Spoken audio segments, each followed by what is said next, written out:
ব্যবস্থাপনায় বরাক উপত্যকা থেকে প্রায় ১৪০০ তীর্থযাত্রী নিয়ে অযোধ্যার উদ্দেশ্যে রওনা দিল আস্থা বিশেষ ট্রেন। বুধবার বদরপুর রেলওয়ে জংশনে ফ্ল্যাগ অফ করে এই যাত্রার সূচনা করেন বিজেপি অসম প্রদেশ মিডিয়া প্যানেলিস্ট তথা বিজেপি কাছাড় জেলা প্রভারী বিশ্বরূপ ভট্টাচার্য, বিজেপি করিমগঞ্জ জেলা সভাপতি সুব্রত ভট্টাচার্য, এএসটিসি চেয়ারম্যান তথা বিজেপি নেতা মিশন রঞ্জন দাস প্রমুখ নেতৃবৃন্দরা।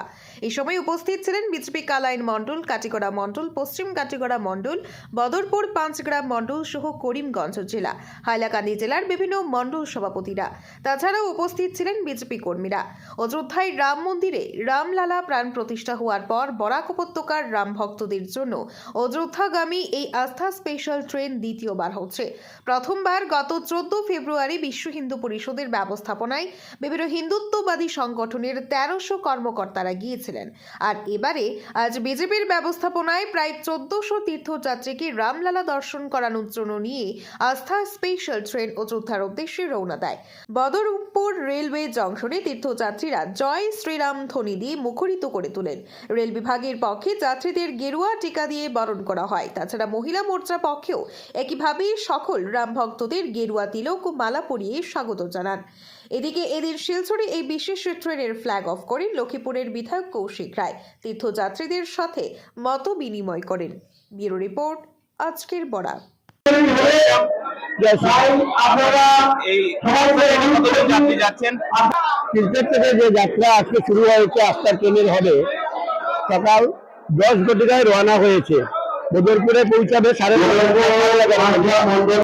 বদরপুর থেকে উঠবে করিমগঞ্জ জেলার 4টি বিধানসভা সমষ্টির 100 করে তীর্থযাত্রীরা অযোধ্যা দর্শনে রামলালা দর্শনের জন্য যাবেন।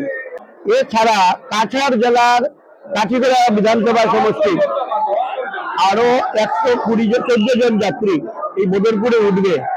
যেহেতু বদরপুর জংশন তাদের নিকটবর্তী, এই সব মিলিয়ে প্রায় 600 এখান থেকে অযোধ্যাগামী যাত্রী উঠবেন। আর কাছাড় থেকে 703 জন, আবার চাপারমুখ থেকে 150, এই মিলিয়ে 1456 জন যাত্রী অযোধ্যাতে যাবেন। আমরা ভারত সরকার এবং আমাদের প্রয়াত প্রধানমন্ত্রী, আমাদের যিনি ছিলেন, আমাদের যে আজকে যিনি প্রধানমন্ত্রী আছেন নরেন্দ্র মোদীজি রাম মন্দিরের প্রতিষ্ঠার পর সমগ্র ভারতবর্ষের জনসাধারণকে অযোধ্যা নিয়ে যাওয়ার জন্য রেল ডিপার্টমেন্টের মাধ্যমে যে আস্থা স্পেশাল ট্রেন দিয়েছেন, সেই জন্য আমরা ওনাদেরকে কৃতজ্ঞতা জানাচ্ছি, ভারত সরকার এবং দেশের প্রধানমন্ত্রীকে।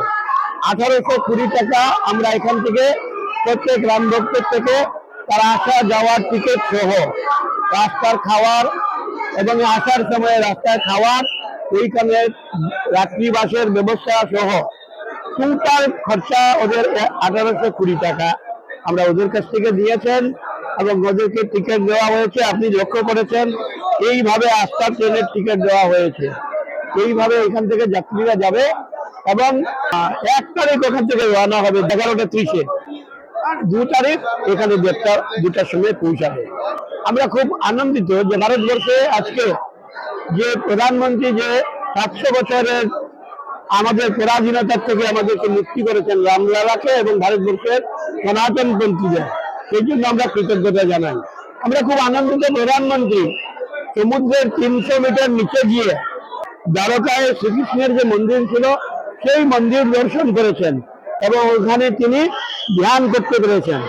এই প্রধানমন্ত্রীর এই উদ্যোগ সনাতনপন্থীদের মনে এক কঠিন শক্তি এনে দিয়েছেন এবং আমরা বিশ্বাস করি ঈশ্বরের কৃপায়, ঈশ্বরের নির্দেশে ভারতবর্ষ আবার অখণ্ড ভারত আসবে, ভারতবর্ষ আবার জগৎ সভার শ্রেষ্ঠ আসনে যাবেন।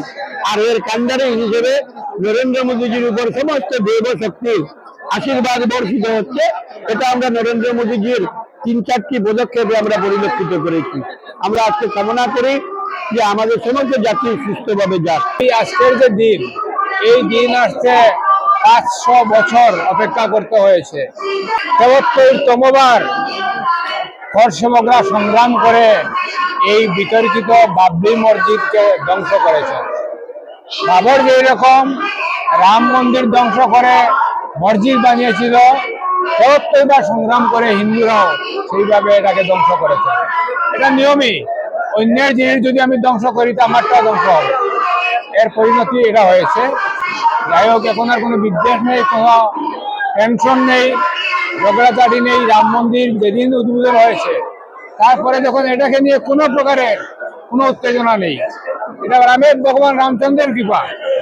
রাম মন্দির সকলের জন্য, এই দেশে যত লোক বসবাস করে, পৃথিবীতে যারাই আস্থা রাখেন সকলের জন্য এই রাম মন্দির, ভগবান রামচন্দ্র সকলের জন্য। এই জন্য এই বিষয়ের নিষ্পত্তি হয়েছে, আর মাননীয় প্রধানমন্ত্রীর নেতৃত্বে এটা নিষ্পত্তি হয়েছে। সুপ্রিম কোর্ট সহযোগিতা করেছে, মাননীয় প্রধানমন্ত্রী আহ্বান করেছেন যেটা দৈনন্দিন শুনানি গ্রহণ করে এটা নিষ্পত্তি যাতে করা হয়। সুপ্রিম কোর্টের চিফ জাস্টিস রঞ্জন গগৈ মহোদয় প্রধানমন্ত্রীর আহ্বানে সাড়া দিয়ে এটা করেছেন। এটা রাম মন্দির ছিল অতীতে, এখানে মসজিদ বানায় চিহ্ন পাওয়া গেছে, আর্কিওলজিক্যাল রিপোর্ট সংগ্রহ করা হয়েছে এবং শেষমেশ জাজমেন্ট দেওয়া হয়েছে যে এটা হিন্দুদের মন্দির ছিল, রাম মন্দির ছিল। প্রধানমন্ত্রী তারপর এটাতে শিলান্যাস করেছেন এবং গত 22 জানুয়ারি রাম রাজ্য প্রতিষ্ঠা হয়েছে। গত 22 জানুয়ারি রাম রাজ্য প্রতিষ্ঠা হয়েছে। আর রাম রাজ্যে কোনো হিংসা নেই, অন্যায় নেই, অবিচার নেই, সকলে শান্তি হবে, দেশের মঙ্গল হবে, এই কামনা আমাদের আছে। জয় শ্রীরাম।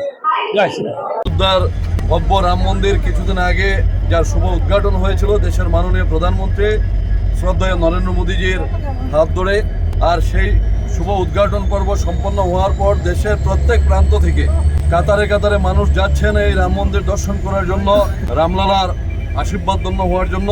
আজ বরাক উপত্যকার এই 3 জেলার রাম ভক্তগণ এই বিশেষ ট্রেনে যাচ্ছেন। আমরা সবাই তাদের এই যাত্রার শুভকামনার জন্য এখানে উপস্থিত হয়েছে। যে সকল রাম ভক্তগণ আজকে এই ট্রেন যুগে যাচ্ছেন রাম মন্দির দর্শন এবং রামলালার আশীর্বাদ ধন্য হওয়ার জন্য, তাদের সকলের উপরে রামলালার কৃপা বর্ষিত হোক, আর তাদের মাধ্যমে বরাক উপত্যকার জনজীবনে শান্তি সমৃদ্ধি বৃদ্ধি পাক সেই কামনা করছে।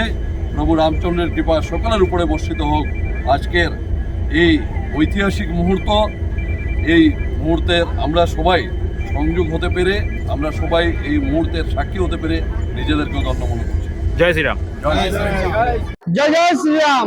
আজ 500 বছরের দীর্ঘ প্রতীক্ষার পর অযোধ্যার রাম মন্দির রামলালা দর্শন উপলক্ষে আমাদের ভারতীয় জনতা পার্টির কালাইন মন্ডলের পক্ষ থেকে 36 জনের একটি দল আজকে রামলালা দর্শনে যাচ্ছে।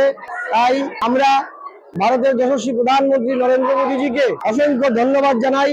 আমাদের গ্রামাঞ্চলের লোকদের যেভাবে উনি রামলালার দর্শনের সুযোগ করে দিয়েছেন, সেই জন্য আমরা কালাইন মন্ডল তথা কাঠিগড়া বিধানসভার সমগ্র হিন্দু সনাতন ধর্মী জনসাধারণ অত্যন্ত খুশি অনুভব করছে এবং আগামী দিনে পর্যায়ক্রমে আস্থা যাত্রার মারফতে আমাদের প্রতি কিস্তিতে আমাদের দর্শনের সেই সুযোগ দেওয়া হবে। দর্শক বিন্দু আমার সঙ্গে রয়েছেন পশ্চিম কাটিগড়ার মন্ডল সভাপতি সুব্রত চক্রবর্তী। জয় শ্রীরাম। জয় শ্রীরাম। আপনাদের মন্ডল থেকে কজন যাচ্ছেন? 31 জন প্রভু রামচন্দ্রের আশীর্বাদ নিতে ওরা যাচ্ছে। ওদের সুস্বাস্থ্য কামনা করছে এবং সুন্দর মতো আসবে ওরা।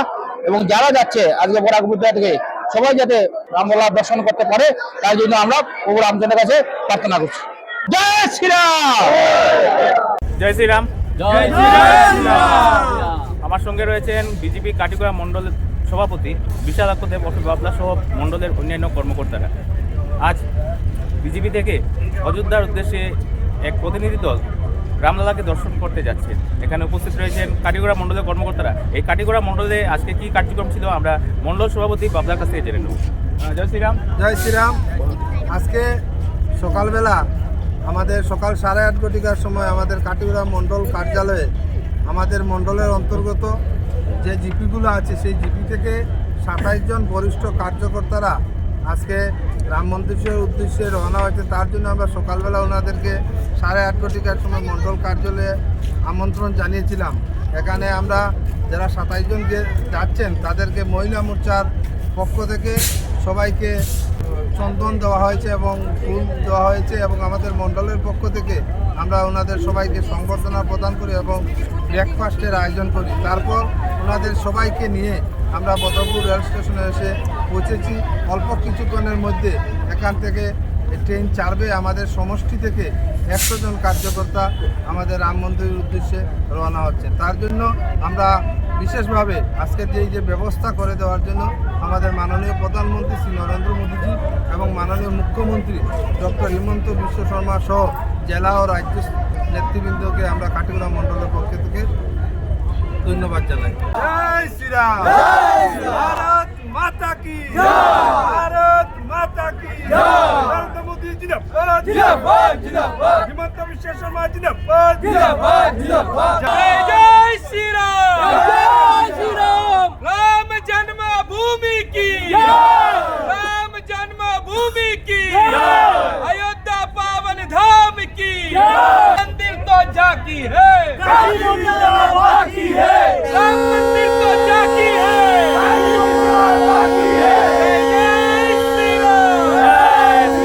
আপনারা দেখছেন আজকের Barak, a house of Adrija digital media.